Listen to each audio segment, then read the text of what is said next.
Fala pessoal, aqui quem fala é o Murilo, do canal e da página Murilo Critica, e hoje estamos aqui para mais um vídeo, para mais um Revisitando. Então deixem as suas curtidas, comentem, compartilhem com seus amigos e se inscrevam no canal e sigam a página no Instagram. Bom, o Revisitando de hoje é da saga, da franquia Jogos Vorazes. Então a gente tem 5 filmes para revisitar, né? E a gente vai começar, obviamente, pelo começo, pela ordem de lançamento, que é da saga da Katniss Everdeen, né? Que é interpretada pela Jennifer Lawrence, que é uma atriz excepcional no papel de Katniss Everdeen, né? Os 4 primeiros filmes, na verdade todos os filmes, eles são adaptados dos livros da Suzanne Collins. É importante lembrar desse aspecto. Por que eu digo que é importante lembrar? Por justamente ser uma adaptação, não quer dizer que todos os filmes vão ser fidedignos à obra, né? Eu não li Jogos Vorazes, eu tenho que ler Jogos Vorazes ainda, mas eu já imagino que ocorra alguns erros ali e acolá, mesmo que o público diga que essa é a adaptação mais fidedigna que existe, né, das distopias. Então é bem interessante levar-se por conta disso.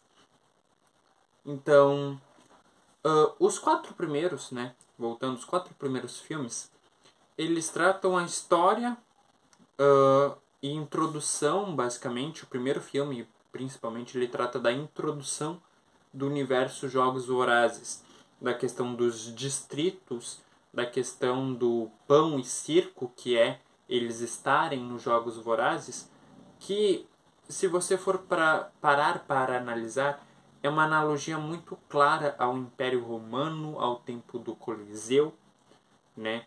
E querendo ou não, as atratividades pão e circo, né, já mencionam muito bem tais características.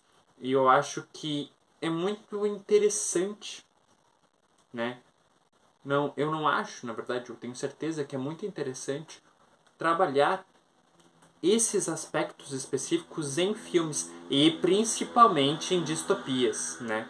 Distopias é o melhor exemplo para se trabalhar essas temáticas. E quando a gente tem o primeiro filme, que é lá de 2012, a gente vê que as pessoas de distritos também específicos já estão com uma faísca para um simbolismo, para alguém que vá contra o Snow, né? Presidente Snow, que se auto-intitula presidente, enfim.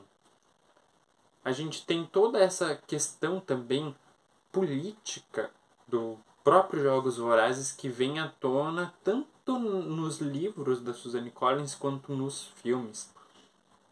E eu imagino aqui que nos filmes eles foram muito certeiros em demonstrar isso. Principalmente lá no Esperança Parte 2, quando a Katniss tem aquela cena em que ela não acerta o Snow, mas sim a outra mulher que iria se tornar uma próxima tirana. É muito interessante toda essa questão analógica dos Jogos Vorazes e que faz jus a esse Revisitando, porque automaticamente revisitando os Jogos Vorazes você faz muitas analogias precisas. Já no segundo, né, filme, o Em Chamas, que muitos consideram seu melhor, eu não sei, eu tenho minhas próprias dúvidas, mas o Em Chamas ele trabalha uma questão do massacre quartenário e apresenta novos personagens para a franquia e também expande o conceito do universo Jogos Vorazes, que faz com que, querendo ou não, a Katniss já seja um simbolismo do tordo. O tordo, o símbolo que ela faz quando encerra o primeiro filme, é um símbolo que vai incitar a revolução, né? E daí termina-se o segundo, né? O segundo filme com o começo de uma guerra contra o poder. Aí na Esperança Parte 1 e Parte 2 a gente vê essa guerra em detalhes. E ela não é só uma guerra de armas, ela é uma guerra de propaganda. É muito interessante ver isso também. É muito interessante ver todos esses aspectos também por trás dos bastidores do que ocorre com quem luta contra o sistema. A dicção tá punk hoje, pessoal. Enfim, é isso que é demonstrado. E é muito interessante porque Jogos Vorazes, esses 4 primeiros filmes dos Jogos Vorazes por ordem de lançamento, eles foram estreados 1 ano de diferença um do outro. Em 2012, 2013, 2014 e 2015. Então, assim, a produção ela foi muito acelerada e conseguiu entregar um excelente produto. Tá? Isso que é interessante. E aqui falando dos 4 primeiros ainda, antes de chegar na Cantiga dos Pássaros e das Serpentes, que eu vou dar um pouco mais de detalhe. Os 4 primeiros, eles têm uma fotografia muito boa, com uma escolha muito precisa, principalmente nas paletas de cores, né? Demonstrando o fogo, o tordo junto, até nos próprios pôsteres, se vocês forem ver. Cada pôster vai fazendo com que o fogo se alastre ainda mais, até chegar no último. No último, o pôster, ele é a Katniss toda de vermelho, com um tordo no ombro. Então, assim, o que isso simboliza também é o que simboliza o filme. O próprio filme ele trabalha essas temáticas ao longo do que é apresentado, porque a gente vai vendo o sangue, o fogo, a guerra se alastrando para chegar a, de fato, uma esperança. Né? Isso é muito interessante fazer essa analogia, esse simbolismo. Né? Juntamente com os efeitos especiais muito bons, né? A atuação da Jennifer Lawrence predomina aqui, então é muito interessante ver tudo isso em cena. Vamos agora para os Jogos Vorazes, a Cantiga dos Pássaros e das Serpentes, né? Que é o que estreou em 2023. Eu, Murilo, particularmente gosto mais desse, mas isso é somente a minha opinião. Eu tenho mais afinidade com a Cantiga dos Pássaros e das Serpentes, justamente por ser um prequel, né? Ser anterior na linha do tempo dos 4 primeiros filmes e por ser diferente. Diferente, audacioso, metafórico, né? Que ele tem muitas metáforas, mais do que os outros filmes, e que a própria música, que ele tem partes musicais, que a própria música ela é essencial. Tu conta o filme com a música. Então, assim, é sensacional.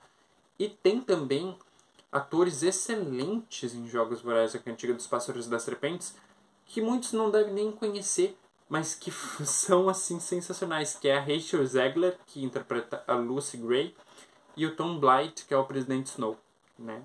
O jovem Presidente Snow. Porque os Jogos Vorazes, a Cantiga dos Pássaros e das Serpentes, conta a história de como o Presidente Snow vai rumo à ascensão de poder. Ele não ascendeu ao poder ainda. Termina com ele rumando a esse futuro, a esse destino, né? Só que ele conta a história de como a mentalidade do Snow mudou e os motivos da mentalidade do Snow terem ocorridos de fato. Porque é muito interessante ver toda a história ali da Lucy Gray e de que ela foi a faísca para o incêndio da Katniss, depois na queda do Snow. Isso é um fato. Porque a primeira derrota do Snow foi a Lucy Gray ter ido embora. Ter ido embora buscar a Katniss, que, em Jogos Vorazes, a Cantiga dos Pássaros e das Serpentes, é uma batata. Né? É literalmente o alimento batata.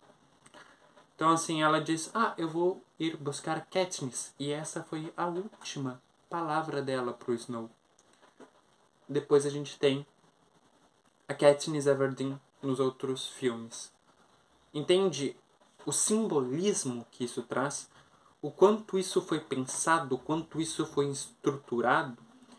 Aqui também em A Cantiga dos Pássaros e das Serpentes, a gente tem também um outro Jogos Vorazes, uma edição mais anterior, né, que remonta, e assim, inevitavelmente, a brutalidade nua e crua. E é mais brutal que, consequentemente, os outros Jogos Vorazes. Porque ali as pessoas, elas não...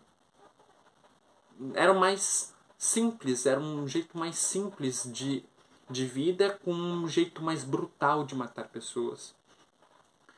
E isso é, tipo, a gente analisando assim, alegoricamente, uau, como isso faz sentido. E assim, essas brutalidades aqui também no Jogos Vorazes, A Cantiga dos Pássaros e das Serpentes, são muito nítidas também a questão do desenvolvimento dos personagens. Ao desenvolvimento do presidente, do Snow, né? Que aí ainda não é presidente aqui, mas ao desenvolvimento do Snow para se tornar o tirânico que ele vai ser. Né? O desenvolvimento da Lucy Gray em enxergar quem realmente o Snow é. Né? A gente tem toda essa construção que faz todo o sentido e que é, de fato, o significado de Jogos Vorazes.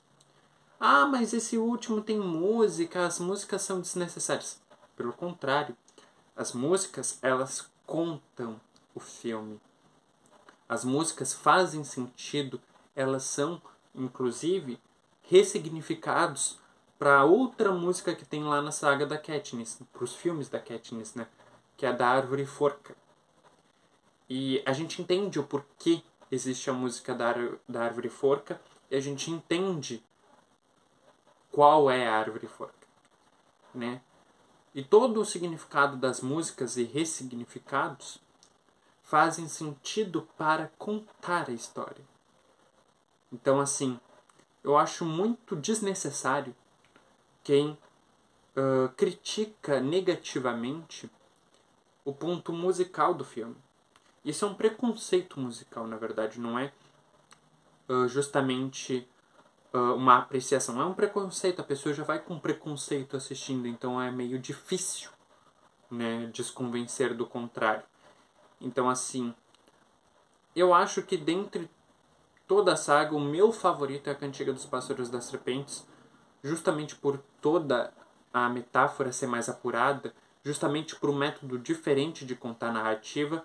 Então eu acho assim que a saga em si, por inteiro, ela é muito boa, e não foi à toa que eu dei uma das notas mais altas ano passado para a saga dos Jogos Vorazes, e que para mim faz todo o sentido ter a existência dessa saga.